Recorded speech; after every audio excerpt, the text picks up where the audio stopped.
नमस्कार, बहुत बहुत स्वागत है आपका हमारे इस खास कला के क्षेत्र में। दोस्तों, आप देख रहे हैं doctor Raja Babu life studio और मैं हूं आपका प्यारा सा दोस्त होस्ट डॉक्टर राजा बाबू।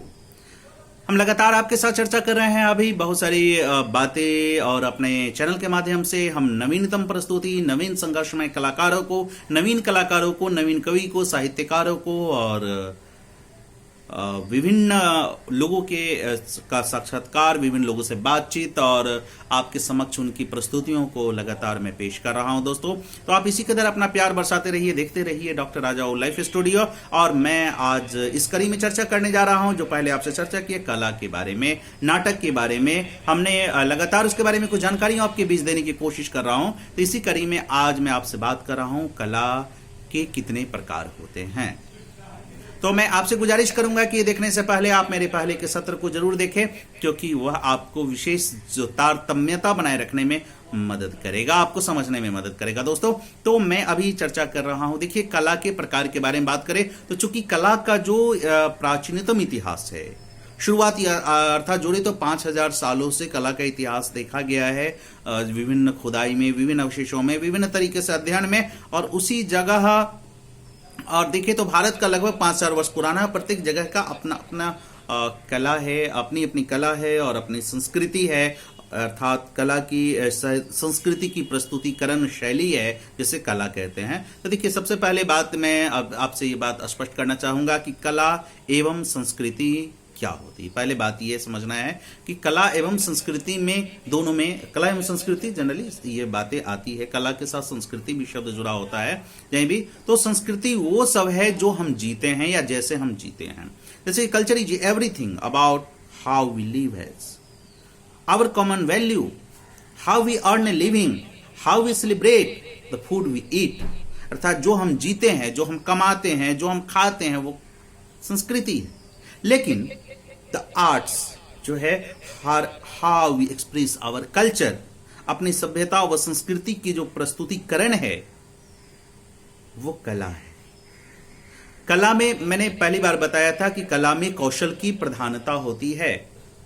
कला में कौशल, कला में स्किल जरूर होता है, तभी वह कला है। क्योंकि हम सौंदर्य के प्रस्तुतिकरण करते हैं, सौंदर्य का प्रस्तुतिकरण करते हैं, अर्थात माइमेसिस करते हैं, the representation of the reality करते हैं।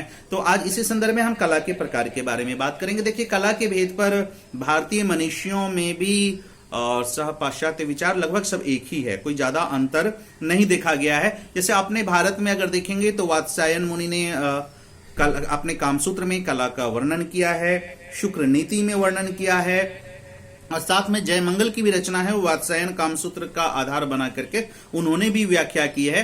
जैसे कि आप वात्स्यायन कामसूत्र इन सभी ग्रंथों में देखेंगे तो कला के 64 प्रकार कहे गए हैं।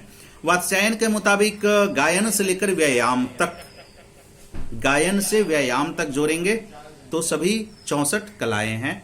शुक्र नीति के अनुसार भी नृत्य से लेकर के साधने की क्रिया तक ये 64 कलाएं हैं, इसको भी हमने रखा है। साथ में अगर देखेंगे जयमंगल के अनुसार तो देखिए जयमंगल काम शास्त्र से संबंधित कला में इस चीज को विभाजन किया, जिसमें उन्होंने 24 काम कला और 16 काम सुख की बातें की है, संभोग संबंधी बातें पर उन्होंने उस पर जोर दिया है। तो जयमंगल वात्स्यायन काम सूत्र के मुताबिक काम शास्त्र से संबंधित कला तक 24 काम कला है, 16 काम सुख है, और तंत्र संबंधी कला जिसमें 20 द्यूत है और 4 उच्चतर है। ऐसे उन्होंने विभाजन किया।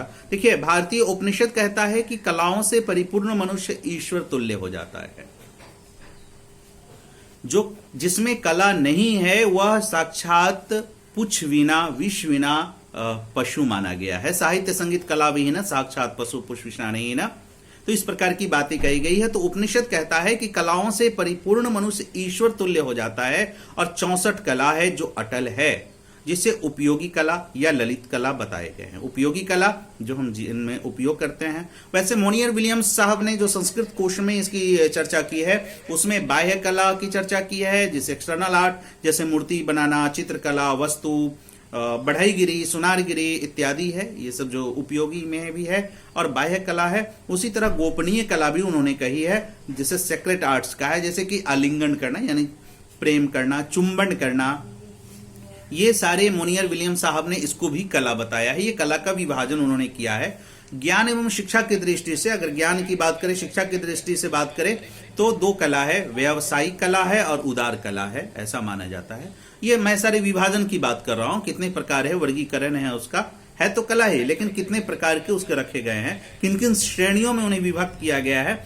इस प्रकार कला का विभाजन 3 स्वरूप पे रखते हैं। स्वरूप अगर देखें तो 3 प्रकार का होता है। कला का रूपवादी स्वरूप है, कला का भावनात्मक स्वरूप है और कला का आध्यात्मिक स्वरूप है। तो ये 3 स्वरूप के आधार पर भी वर्गीकरण किया गया है। कला के बारे में स्वरूप की चर्चा जरूर है, ध्यान रखेंगे। ये इसलिए कि कला के बारे में स्वरूप की चर्चा है। कला सौंदर्य का अपार्थिव है, कला सौंदर्य का अपार्थिव है, जिस वजह से कला का स्वरूप आध्यात्मिक हो जाता है। और कला का सौंदर्य वस्तु, मैंने सौंदर्य और वस्तु, सौंदर्य के बारे में और कला के बारे में पिछली बार हमने चर्चा किया था। मैं चाहूंगा आप हमारे उस वीडियो को एक बार जरूर देखें। तो क्या है, कला का जो सौंदर्य वस्तु का आकार है एवं स्वरूप है, ये इसे स्वयं सिद्धि की उपाधि देता है, क्योंकि ये सौंदर्य की वस्तु है। कला में हम सौंदर्य का, क्योंकि ईश्वर ने जो चीज बनाई है, हम वैसी रचना, क्योंकि जब तक देखते हैं तब तक उसका सौंदर्य का आनंद लेते हैं, बाद में खत्म होता है। और हमारी मानव हलचल वो दिमाग में रहती है। हम या तो बोल करके प्रस्तुत करते हैं, या कुछ बना करके प्रस्तुत करते हैं, या विभिन्न माध्यम से करते हैं, तो वह कला का ही यानी कौशल पूर्ण हो जाता है। तो चूंकि आकार सौंदर्य वस्तु है, आकार है, ये जैसे ही होता है, इसलिए इसे स्वयं सिद्धि की संज्ञा प्रदान करते हैं, क्योंकि यह स्वयं में सिद्ध है। इसे कला को सिद्ध करने की जरूरत नहीं है। अब रूपवादी विचारकों के अनुसार देखेंगे तो सौंदर्य के रूप की अभिव्यक्ति के लिए कला में सुव्यवस्था, विधता, एक रूपता, जटिलता, संगीतबद्धता, संयम, स्पष्टता, कोमलता आदि तत्व माने गए हैं।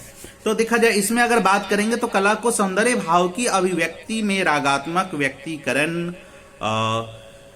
माना गया है, कि रागात्मक व्यक्तिकरण है।